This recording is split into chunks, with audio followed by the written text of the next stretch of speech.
Sebagai bentuk dukungan kamu kepada channel ini, jangan lupa untuk subscribe dan nyalakan lonceng notifikasinya.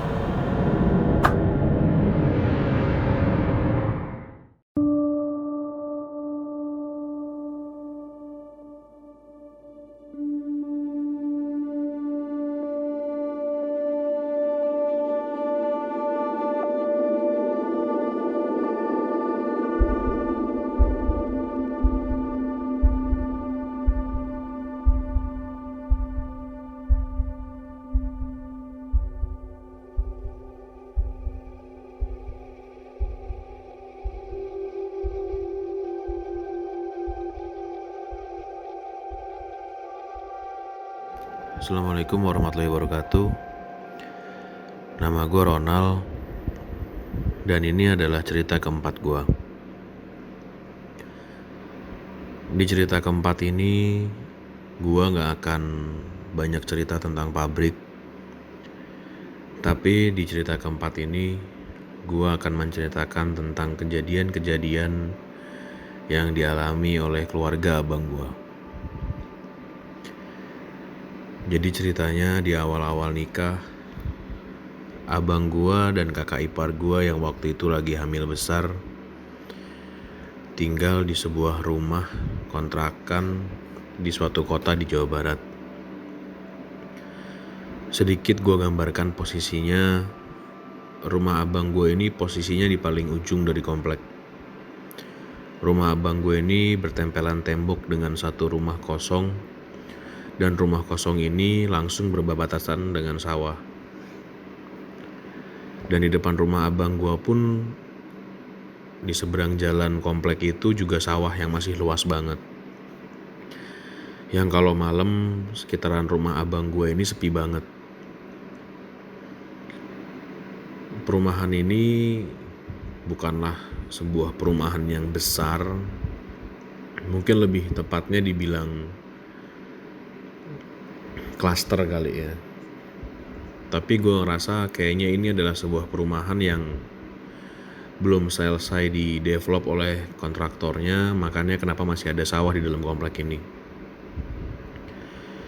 Singkat cerita, sebetulnya abang gue dan kakak ipar gue itu gak pernah ngalamin gangguan yang aneh-aneh di rumah ini. Sampai akhirnya ponakan pertama gue lahir. Ponakan pertama gue ini perempuan, dan kami di keluarga biasa manggil ponakan pertama ini dengan sebutan kakak. Saat itu abang gue bolak-balik ke pabrik karena kerjaan, jadi seringkali mengharuskan abang gue untuk ninggalin kakak ipar gue sendirian di rumah. Sama kayak gue yang waktu itu masih kuliah dan bolak-balik ke pabrik. Dan memang abang gue sendiri lebih sering mobile.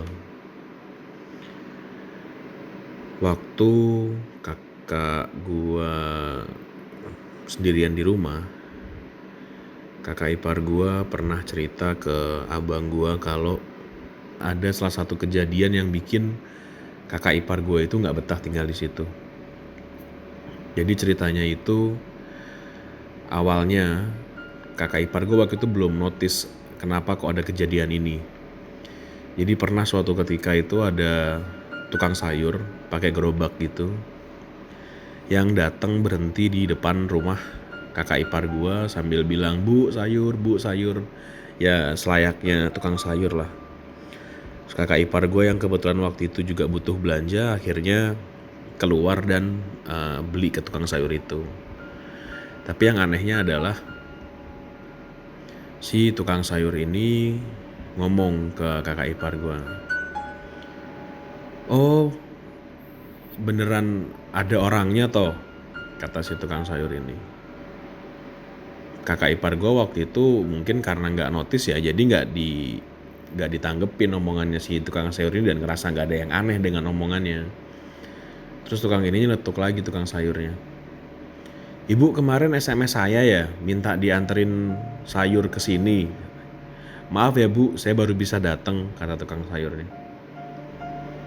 Terus kakak ipar gue bilang gini, Oh, enggak tuh pak, saya nggak SMS bapak, ketemu aja baru sekarang. Punya nomoran dari mana, kata kakak ipar gue. Tukang sayur ini sambil wajah heran terus dia bilang, waduh,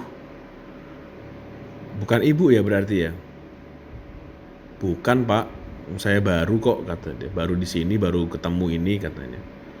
Oh, ya udah bu, katanya. Tapi dari gelagatnya tukang sayur ini nunjukin banget kalau si tukang sayur ini tuh nggak nyaman ada di situ lama-lama. Akhirnya selesai belanja, tukang sayur ini cabut dan akhirnya nggak pernah balik lagi. Nggak pernah lagi tuh si tukang sayur ini tuh lewat di depan rumahnya kakak ipar gue. Sedangkan tukang sayur kan biasanya keliling kan, ibaratnya mau rumah lu di ujung kayak gue pasti nyamperin gitu lah. Yang penting mereka dagangannya laku. Dari situ kakak ipar gue udah mulai mikir nih, kenapa nih tukang sayur kok aneh banget. Terus selang beberapa lama, waktu itu kalau nggak salah keponakan gue itu udah umur 6 bulan. Ada salah seorang tetangga yang lagi lewat situ atau gimana ceritanya gue nggak ngerti, ketemu sama kakak ipar gue dan mereka ngobrol. Si ibu-ibu yang lewat depan rumahnya kakak ipar gue nih setelah ngobrol basa-basi terus nanya kayak gini, mbaknya pernah lihat ini nggak mbak, perempuan yang suka duduk di depan rumahnya mbak sama di mondar-mandir di depan rumah kosong ini, katanya. Enggak tuh, kakak ipar gue waktu itu ya mikirnya itu orang yang ditanyain sama si tetangganya kakak ipar gue ini kan. Enggak tuh mbak, emang orang mana bu, kata si kakak ipar gue. Oh bukan bu, bukan orang, kata si tetangga itu. Oh, alhamdulillah enggak tuh. Kalau saya sih cuek aja, yang penting nggak ganggu, kata kakak ipar gue. Iya mbak ya, bener, yang penting nggak ganggu, masing-masing aja, kata ibu ini. Terus si ibu-ibu ini tetangganya kakak ipar gue nyeletuk lagi. Tapi mbaknya hebat loh, sering ditinggal sendirian sama suami, tapi berani tinggal di sebelah rumah ini, katanya. Ya berani aja bu, emang kenapa, kata kakak ipar gue. Loh, memang mbaknya nggak tahu rumah ini dulunya bekas apa, kan? Enggak tuh bu, emang bekas apa, kata kakak ipar gue. Makin penasaran kan dia. Rumah ini kan dulunya sebelum mbaknya tinggal di sini kan bekas pembunuhan. Wah masa sih bu, pembunuhan apa, kata kakak ipar gue waktu itu. Iya mbak, jadi ceritanya ada suami istri tinggal di sini. Istrinya itu waktu suaminya pulang subuh-subuh, katanya nemuin istrinya itu sudah kondisi meninggal dengan leher tergorok atau ditusuk, gue lupa, dalam kondisi masih pakai mukena. Jadi ketika perempuan ini mungkin sholat tahajud atau sholat subuh, perempuan ini tuh akhirnya dibunuh. Terus mbak, yang bikin aneh sama bikin orang sini curiga itu karena kasusnya ditutup. Selain itu juga waktu ada polisinya datang bawa anjing pelacak. Mereka bilang anjing pelacaknya itu cuma muter-muter di dalam rumah. Seolah-olah pembunuhnya itu baunya nggak asing sama bau keluarga yang ada di sini, atau mungkin pembunuhnya tuh masih ngumpet di situ. Cuman ya akhirnya dengar sih kasusnya sampai sekarang nggak ketemu siapa pelakunya. Nggak ada barang yang hilang, nggak ada bekas perampokan, dan ditutup gitu aja kasusnya. Kakak ipar gue waktu itu seketika merinding kan, sambil ya udah, terus dia bilang lah, waduh bu, kok ngeri banget ya, saya malah baru denger loh, kan. Oh maaf ya bu, saya pikir udah tahu, makanya kok ibu berani banget tinggal di sini, kata ibu tetangga itu. Terus akhirnya ya kakak ipar gua ngomong sama abang gua minta untuk segera pindah. Cuman waktu itu kondisinya ternyata abang gua udah tahu kalau itu ternyata rumah bekas pembunuhan, cuman memang sengaja nggak cerita ke kakak ipar gua. Terus ya akhirnya kakak ipar gua kayak nyambungin gitu loh. Oh pantesan kok tukang sayur itu bilang beneran ada orangnya, karena mungkin dikiranya waktu itu bahwa rumah ini sudah kosong, nggak ada penghuninya, dan di pojokan sini nggak ada berani ninggalin. Terus juga kenapa kok tukang sayur itu kebingungan ketika ada yang nge-SMS dia minta dianterin sayur ke rumah di ujung komplek ini, tapi ketika dilihat ternyata kakak ipar gua itu ngerasa nggak ngirim SMS, jadi makanya dia bingung. Akhirnya barulah kakak ipar gue menyadari bahwa ternyata memang ada sesuatu yang aneh sama rumah itu atau rumah di sebelahnya kakak gue. Terus akhirnya singkat cerita, karena kakak ipar gue juga udah sering diganggu dengan mimpi-mimpinya itu, terus juga ditambah dengan adanya cerita tentang rumah di sebelahnya itu, abang gue dan kakak ipar gue memutuskan untuk pindah. Akhirnya pindah waktu itu ya pindahnya ke pabrik. Pindah ke pabrik, tinggal untuk beberapa lama, sampai akhirnya kakak ipar gue itu hamil lagi. Terus abang gue mulai kepikiran bahwa kayaknya gak mungkin deh kalau waktunya nanti kakak ipar gue mau lahiran dan sudah ada anak kedua, tapi tetap masih tinggal di pabrik. Akhirnya abang gue memutuskan untuk pindah ke Jawa Tengah, berdekatan dengan anggota keluarga gue yang lain. Singkat cerita akhirnya abang gue, terus kakak ipar gue dan keponakan gue si kakak itu pindah ke rumah di Jawa. Di Jawa ini ada sebuah rumah kontrakan yang dikontrak sama keluarga besar gue untuk dijadikan salah satu tempat penyimpanan stok barang. Jadi keluarga besar gue itu punya bisnis di supermarket gitu, kayak minimarket gitu. Jadi rumah kontrakan ini sering dijadikan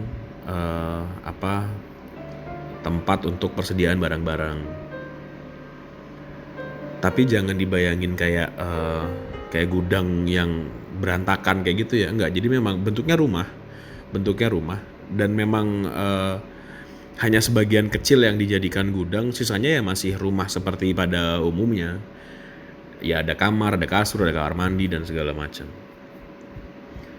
Akhirnya ya abang gue sambil nyari kontrakan sendiri, sampai nanti nemu rumah yang layak, rumah yang enak buat ditempatin sama keluarganya, abang gue untuk sementara tinggal dulu di rumah kontrakan sekaligus tempat stok barang ini.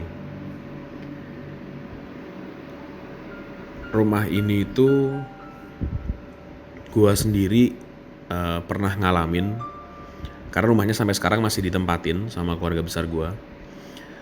Sering dijadikan tempat dan sekarang ditinggalin sama keluarga gue juga yang lain, jadiin tempat tinggal di situ.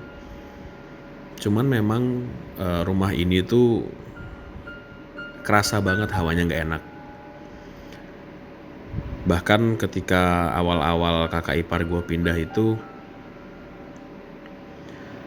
kejadian yang sama ketika dia beli sayur lagi. Teman kali ini yang jual ibu-ibu dan dia pakai sepeda gitu. Si tukang sayur ini ngomong ke kakak ipar gue, "Mbaknya baru ya? Kok saya baru lihat?" kata tukang sayurnya. "Iya bu, saya baru, belum ada seminggu tinggal di sini." "Oh baru toh, rumahnya yang mana mbak?" "Loh yang ini bu, yang di belakang saya ini rumahnya." Si tukang sayur ini sambil sedikit kaget, terus gak pakai basa-basi langsung nanya gini, "Udah diliatin apa aja mbak di rumah ini?" "Oh enggak bu, gak pernah diliatin apa-apa," katanya. "Kok mbaknya berani tinggal di sini? Udah sering loh mbak orang yang kontrak di sini gak sampai 1 bulan akhirnya pindah karena saking banyaknya penghuni di sini dan jahil-jahil," katanya. Enggak bu, alhamdulillah saya nggak diganggu, kata kakak ipar gue waktu itu. Terus kakak ipar gue ya sambil lalu aja lah, dicuekin aja. Maksudnya karena kami juga bukan dari keluarga yang penakut ya, jadi ya udahlah cuek aja. Kalau emang ada toh ya udah masing-masing aja gitu loh. Meskipun kakak ipar gue juga cerita bahwa memang sering kali ada kejadian-kejadian aneh di rumah itu. Dan ternyata setelah ditelusurin pun rumah ini ternyata adalah bekas praktek dokter di zaman dulu. Jadi dulu ada dokter yang pakai tempat itu untuk dijadiin tempat praktek. Bahkan yang bikin makin dalam tanda kutip serem ya, abang gue waktu itu ketika lagi ngambil air di sumur belakang rumah, itu ternyata nemuin ada patok batu nisan di dekat sumur.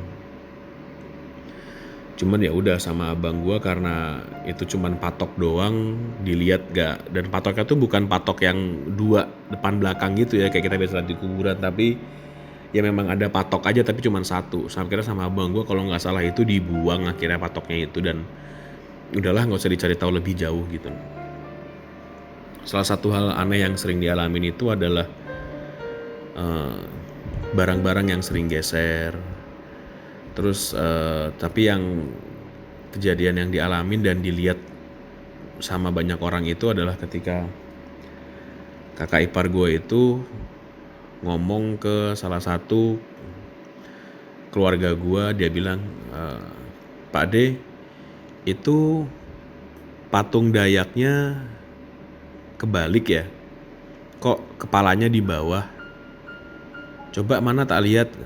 Pas dilihat ternyata bener, ada patung Dayak kecil. Mungkin kalian kalau anak-anak 90-an kayaknya pernah deh ya ngelihat pajangan patung Dayak, sepasang cowok cewek yang di atasnya tuh ada kayak payungnya gitu, patung Dayaknya warna hitam gitu kecil.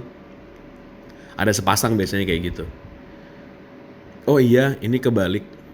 Akhirnya dikebalikin lagi lah, dibenerin posisinya. Si kepalanya itu dipindahin lagi jadi ke atas. Gak sampai 5 menit ketika semua orang pas lagi gak pada fokus ke itu, tiba-tiba kakak ipar gue ngeliat lagi bahwa si patung Dayak itu lagi-lagi kepalanya sudah ada di bawah. Terus ya udah akhirnya disingkirin lah patung Dayaknya, disimpan, digituin aja.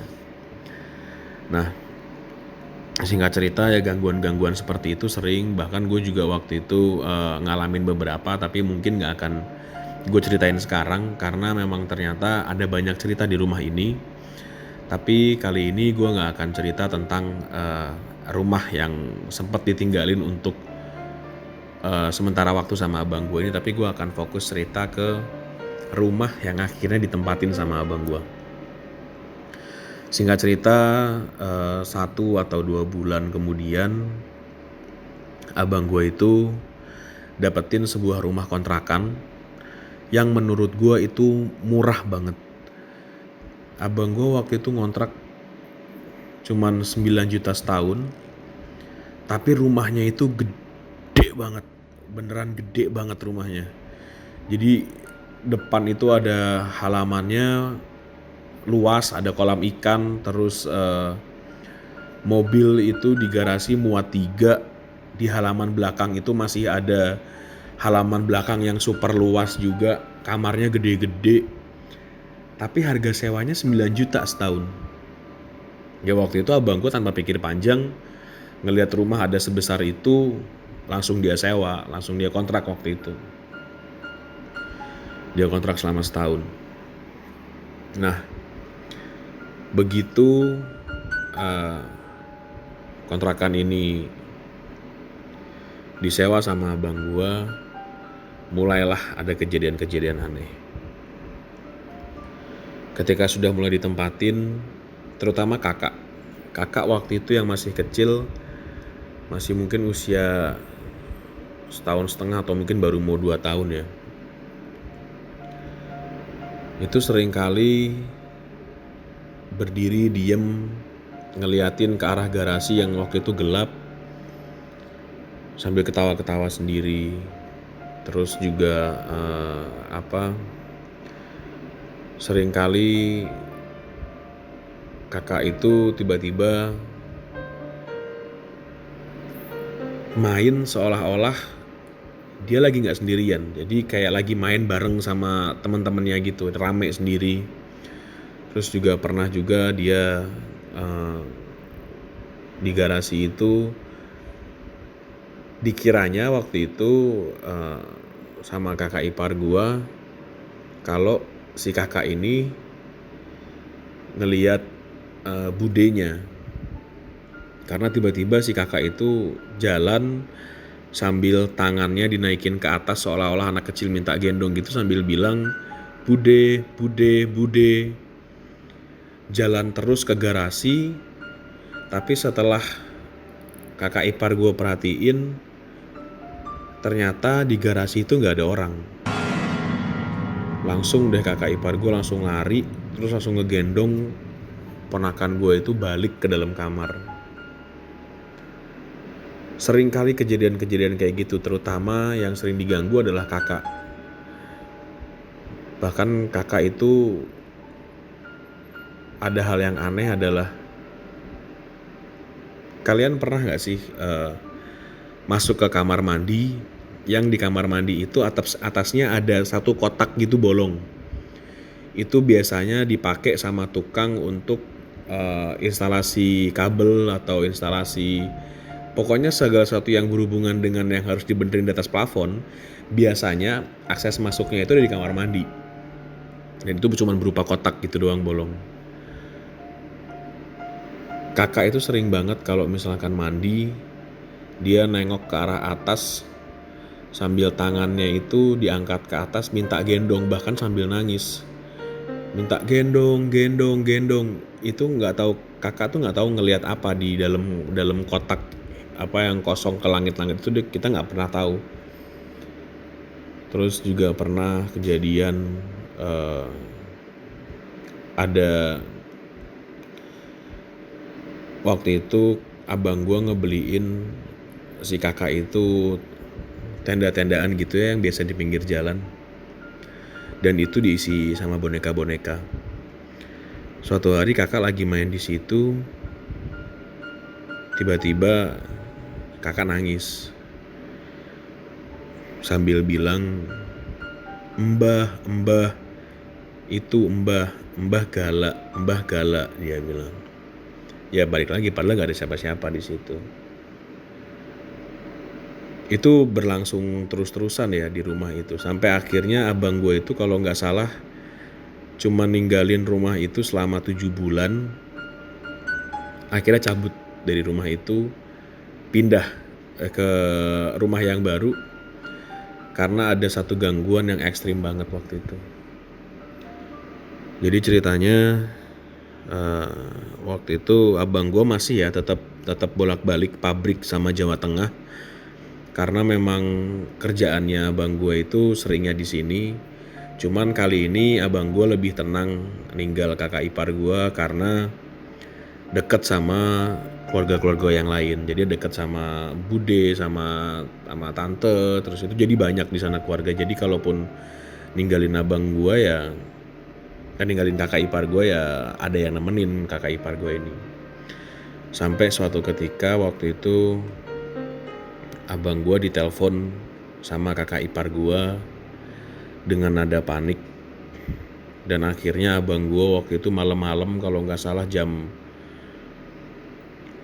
12 atau jam setengah 1 itu bener-bener langsung ngambil mobil, dia langsung berangkat nyetir pulang karena ditelepon sama kakak ipar gue dan panik banget. Jadi waktu itu akhirnya kakak ipar gue itu nelfon abang gue karena dia sendirian di rumah. Keluarga besar gue itu lagi pada sibuk masing-masing. Jadi seharian itu kakak ipar gue di rumah yang sebesar itu cuman ada ponakan gue yang perempuan dan ponakan gue yang kedua yang waktu itu mungkin baru usia beberapa bulan. Dia cuma bertiga di rumah, dan itu masih anak-anak kecil semua. Ceritanya memang dari sore kakak itu bolak-balik nangis sambil manggil abinya. Abi, abi. Tapi ya dikiranya kakak gua, oh mungkin anak kecil kangen aja kali. Jadi pas lagi mandi, terus dia ngeliat si kakak itu nangis ngeliat ke arah langit-langit kamar. Ke arah langit-langit kamar mandi yang bolong itu sambil bilang abi, abi sampai nangis. Sambil tangannya diangkat gitu kayak minta gendong. Terus sama kakak ipar gua dibawa masuk, terus ke garasi. Dia ngeliat lagi, dia bilang lagi abi, abi, manggil abinya lagi. Terus sampai akhirnya malam kakak ipar gue itu pas lagi tidur bareng sama keponakan sama si kakak ini, tiba-tiba kakak kebangun.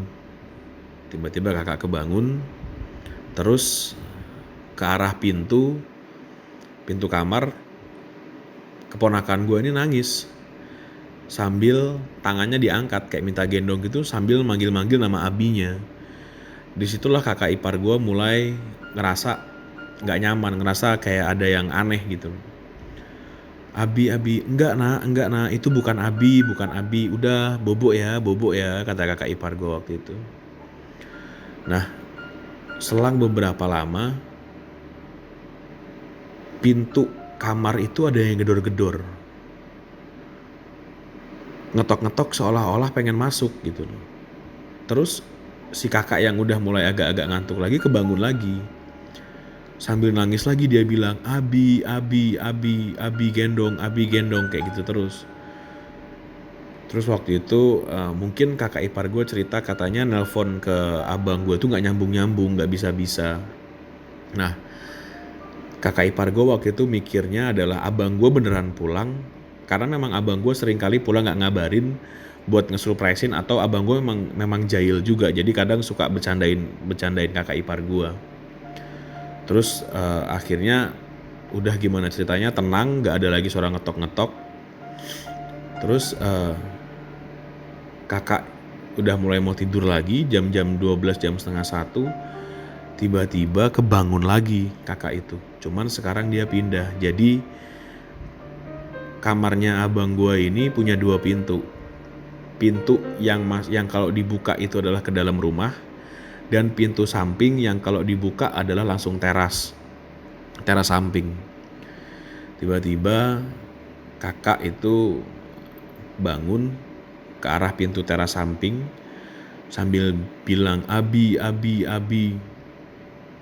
Dan gak lama handle pintu itu ada yang mainin klek. Dan kata kakak ipar gua, ada suara, sayang buka, sayang buka, ini aku sayang, ini buka sayang, ini aku.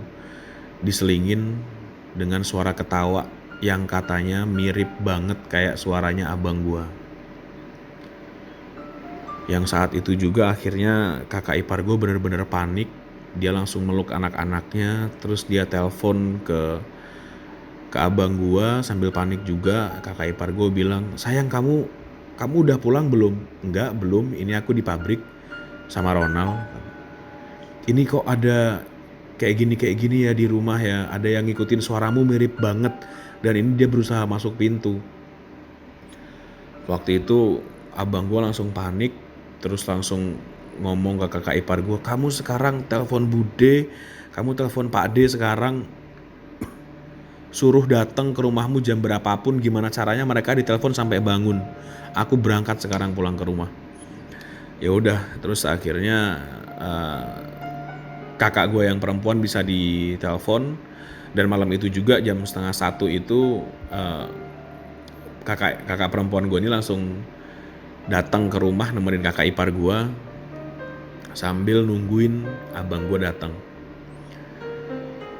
Terus ketika abang gue datang, abang gue memutuskan untuk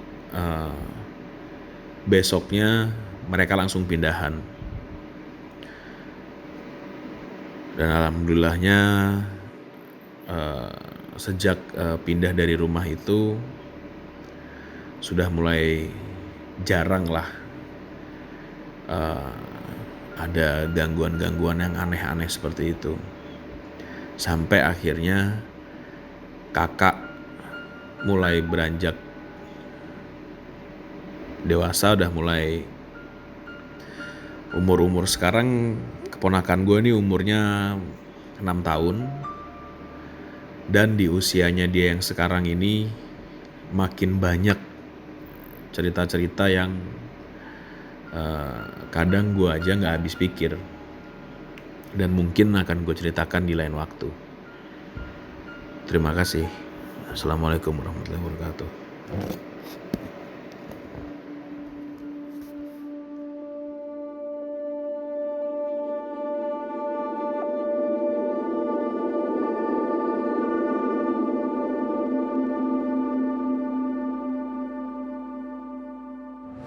Kamu punya pengalaman horor?